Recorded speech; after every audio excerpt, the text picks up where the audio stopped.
السلام علیکم ورحمۃ اللہ وبرکاتہ۔ اصل جو آپ لوگوں کو اس وقت پرابلم ہو رہی ہے وہ نون کے مخرج پر زبان کو روکنے پر ہو رہی ہے۔ جب ہمارے پاس نون پڑھا جاتا ہے تو نون پڑھنے کے ساتھ ہی ہم لوگ جو ہیں ہماری زبان کی جو اگلی گولائی ہے تو یہ ہمارے یہاں پر جو اوپر سخت مسورے ہیں اس کے ساتھ لگتی ہے۔ تو اب جو اخفاء کا غنہ ہے، اخفاء کے غنے میں ہم نے زبان کو یہاں نہیں لگنے دینا بلکہ زبان کو روکنا ہے، یا تو اسے نیچے بچھا دیں گے یا پھر پیچھے کی طرف کروٹ کر دیں گے۔ تو اس میں پھر ہمارے پاس صرف ناک میں ہمارے نون کی آواز کو، یہاں پر نون کے ساؤنڈ کو ہم نے ناک میں روکنا ہے۔ اب یہ کب ہوگا؟ جب ہمارے پاس کسی ورڈ کے اوپر دو زبر ہو جائیں، یا پھر دو زیر ہو جائیں، یا پھر دو پیش ہو جائے، اور اس کے ساتھ ہمارے پاس کیا ہو جائے، نون ساکن ہو جائے، تو ہم جو ہیں اس کے فوراً بعد دیکھیں گے کون کون سے لیٹر آتے ہیں۔ اگر اس کے بعد آ رہا ہے ہمارے پاس تا، سا، جیم، دال، ذال اور زا،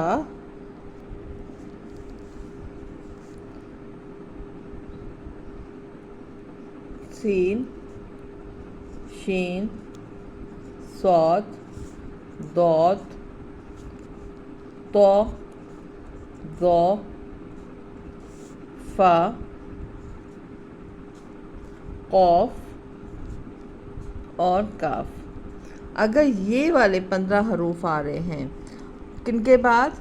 اس تنوین کے بعد، تنوین اور نون ساکن کے بعد اگر یہ 15 حروف آ رہے ہیں تو وہاں پر اب ہم اخفاء کا غنہ کریں گے، یعنی ہماری زبان جو ہے وہ نون کے مخرج پر نہیں لگے گی بلکہ ہم نے زبان کو پیچھے روکنا ہے۔ تو ہمارے پاس ساؤنڈ کیا بن جائے گا؟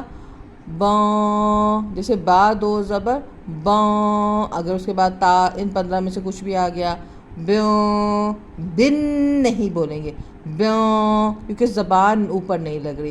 جب زبان اوپر نہیں لگ رہی تو غنہ بھی مکمل نہیں ہوگا۔ اب غنہ اصل جو ہمارے پاس لفظ بار بار ہم قرآن میں پڑھ رہے ہیں وہ ہے غنہ۔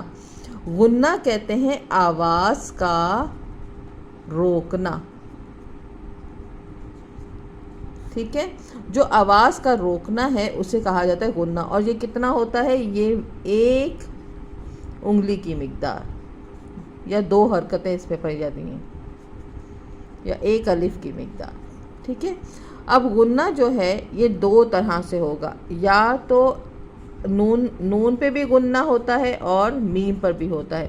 جب نون کے اوپر تشدید آ جائے یا میم کے اوپر تشدید آ جائے تو ان کا جو ساؤنڈ بنتا ہے اس کو روکنا، اور میم کے ساؤنڈ کو روکنا بھی غنہ کہلاتا ہے۔ اب آپ کے سامنے جو بار بار چیزیں آ رہی ہیں، نون پہ غنہ، نون مشدد پہ مکمل غنہ، مکمل غنہ، اظہار، اقلاب، یرملون اور اخفاء، یہ والے ورڈ آپ بار بار پڑھیں گی، بار بار سنیں گی، اور یہ اسی وقت آپ کو سمجھ میں آئیں گے جب آپ ان کی مثالیں ڈھونڈیں گی اور مجھے بتائیں گی۔ امید کرتی ہوں آپ کے لیے یہ ہیلپ فل ہوگا۔ پھر بھی کسی کا کوئی بھی کنفیوژن ہو وہ مجھ سے پوچھ سکتا ہے، کنفیوژن کے ساتھ آگے نہیں بڑھنا۔ اپنی دعا میں یاد رکھیے گا۔ السلام علیکم ورحمۃ اللہ وبرکاتہ۔